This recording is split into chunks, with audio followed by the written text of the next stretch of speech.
मंदिर का इफ्तिताह हुआ और इफ्तिताह के बाद लग ऐसा रहा है जैसे हम मजीद मॉडर्नाइज हो रहे हैं।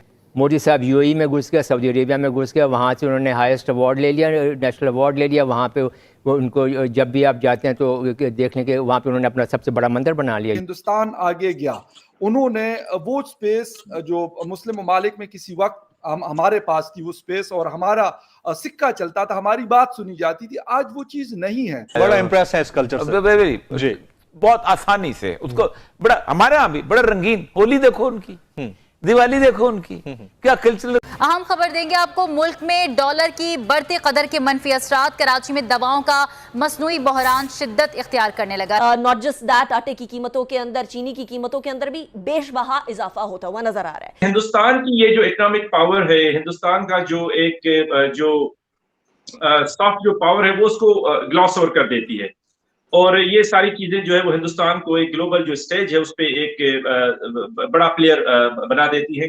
तो अब तो ये उम्मा का जो कॉन्सेप्ट है मेरे ख्याल में वो भी काफी हद तक अभी क्वेश्चनेबल हो गया है। आज से 3 या 4 साल पहले या इससे भी शायद ज्यादा दुबई और सऊदी अरेबिया ने सिविल अवार्ड नरेंद्र मोदी जी को दिया। आपने जो भी डिप्लोमेटिक मूव्स थे हिंदुस्तान की मिडिल ईस्ट में, उनको काउंटर ही नहीं किया। जय हिंद दोस्तों, a very warm welcome to Hindustan special channel. Prime minister Modi की खाड़ी देशों में की गई सकारात्मक पहल अब रंग ला रही है, जिसका नतीजा है कि इन मुस्लिम देशों में भी एक के बाद एक भव्य हिंदू मंदिर बनाने की बात सामने आ रही है। यूएई के बाद अब बहरीन मध्य पूर्व का दूसरा देश होगा जहां शाही परिवार की मदद से भव्य हिंदू मंदिर बनने जा रहा है। रिपोर्ट्स के अनुसार बहरीन के क्राउन प्रिंस और प्रधानमंत्री प्रिंस सलमान बिन हामद अल खलीफा ने स्वामी ब्रह्म विहारी दास और स्वामी नारायण संस्था के प्रतिनिधि मंडल से मुलाकात की। इस दौरान बहरीन में बनने वाले भव्य हिंदू मंदिर पर चर्चा हुई।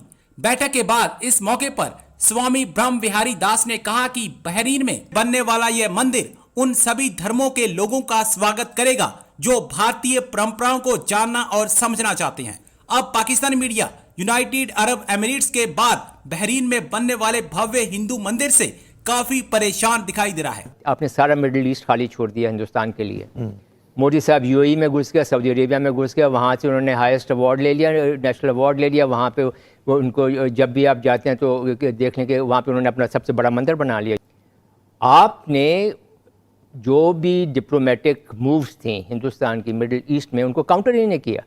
जब आपकी अपनी प्रेजेंस वहाँ पे नहीं है और आपने खुला मैदान एक छोड़ दिया, एक वैक्यूम क्रिएट कर दिया हिंदुस्तान के लिए, तो वो उसका एंड रिज़ल्ट है कि आज जब कश्मीर पे आपको ज़रूरत है उनकी सपोर्ट की, तो आप देख लें किस किस्म की सपोर्ट आपके पास आई है। तो अब तो ये उम्मा का जो कॉन्सेप्ट है मेरे ख्याल में वो भी काफ़ी हद तक अभी क्वेश्चनेबल हो गया है, और अब बात बहुत ज़्यादा मटीरियलिस्टिक होती जा रही है और तमाम ममालिक जो हैं वो अपने अपने नेशनल इंटरेस्ट की तरफ जा रहे हैं। इसी तरह से जब आप जाते हैं यूएन के अंदर, जैसे आपने बात की कि डिप्लोमेट्स यही काम करते हैं, डिप्लोमेट्स काम करते हैं, they implement the governments policy.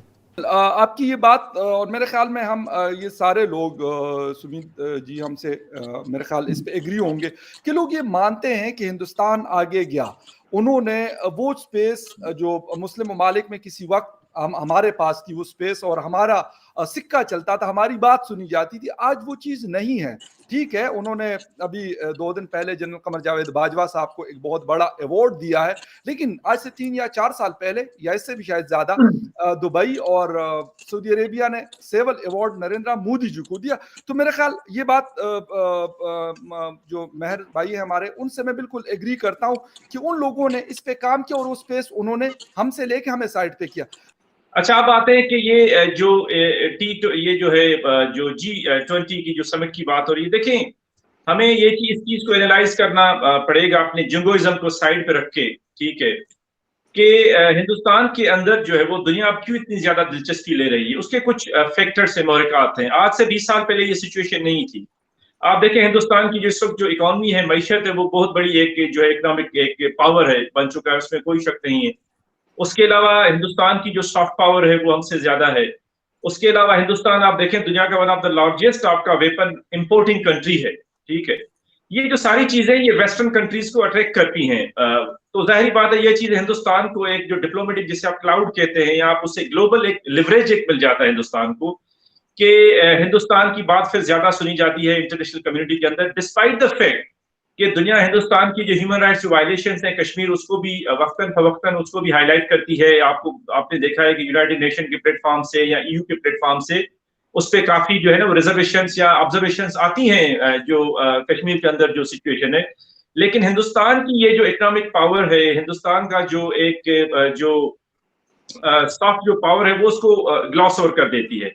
और ये सारी चीजें जो है वो हिंदुस्तान को एक ग्लोबल जो स्टेज है उस पर एक बड़ा प्लेयर बना देती है, जिसकी वजह से फिर हिंदुस्तान अपने उस लेवरेज को, उस डिप्लोमेटिक क्लाउड को यूज करके ये सारी चीजें कर पाता है। तो ये एक जो है वो उसकी वजह है। आप देखेंगे मोदी के आने के बाद उसकी जो आउटरीच है, स्पेशली आपके जो मुस्लिम कंट्रीज हैं, गल्फ कंट्रीज हैं, जो कभी पाकिस्तान के साथ बहुत ज्यादा क्लोज उनके रिलेशंस होते थे, अभी भी हैं, लेकिन हिंदुस्तान ने वहां पे बहुत ज्यादा अपना फुटप्रिंट जो है ना वो एस्टेब्लिश कर लिया है, जो पहले आपको इतना ज्यादा नजर नहीं आता था।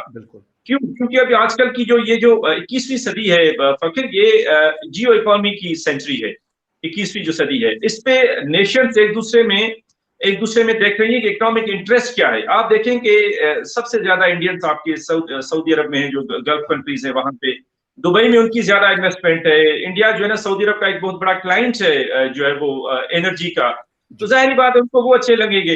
तो ये एक बहुत बड़ा फैक्टर है जियो इकोनॉमी का, और उस जियो इकोनॉमी का जो कॉन्टेक्स्ट है उसमें हिंदुस्तान ज्यादा फिट आता है कंपेयर टू पाकिस्तान। यही हिंदुस्तान था 20-30 साल पहले, उसको कहा जाता था हिंदू रेट ऑफ ग्रोथ। इतनी ज्यादा हिंदुस्तान की जो इकोनॉमिक जो ग्रोथ थी वो बहुत ज्यादा स्लो होती थी एशिया के अंदर या साउथ एशिया के अंदर, लेकिन अनफॉर्चुनेटली हम पीछे होते गए। सुमित जी, एक तो ये बात करेंगे कि अभी जो G7 समिट हुआ वहां पे $600 बिलियन के हवाले से एक फंड बनाया जा रहा है, और ये कह रहे हैं कि ये जो जिस तरह का बेल्ट एंड रोड इनिशिएटिव है चाइना का, उसको काउंटर करने के लिए ये सारा कुछ किया जा रहा है।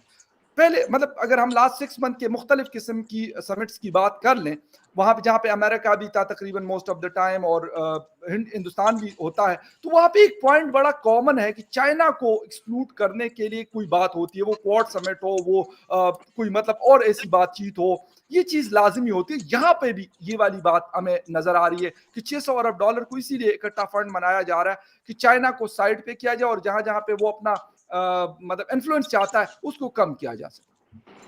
देखिए फखर भाई, आपने बहुत अच्छा सवाल पूछा, और ये मेरा प्रेडिक्शन आपको 1 साल या 1.5 साल पहले मैं कर चुका था कि धीरे धीरे जब कोविड पीक पे था तभी मैंने कहा कोविड को खत्म होने चाहिए। आप देखेंगे धीरे धीरे चाइना पे 360 डिग्री पे शिकंजा कसा जाएगा। क्वाड की बात हुई तो उन्होंने बोला भाई ये एरिना ऑफ ग्लैडिएटर्स है। फिर I2U2 हुआ, उसमें भी तब अच्छा उसमें हिंदू मुस्लिम यहूदी और क्रिश्चियन है, ठीक है जी, तो उसमें ये भी नहीं बोलेंगे भाई ये वो है I2U2। फिर INST बना, OBR की बात करते हो, CPEC की बात करते हैं, INSST शुरू हो गया।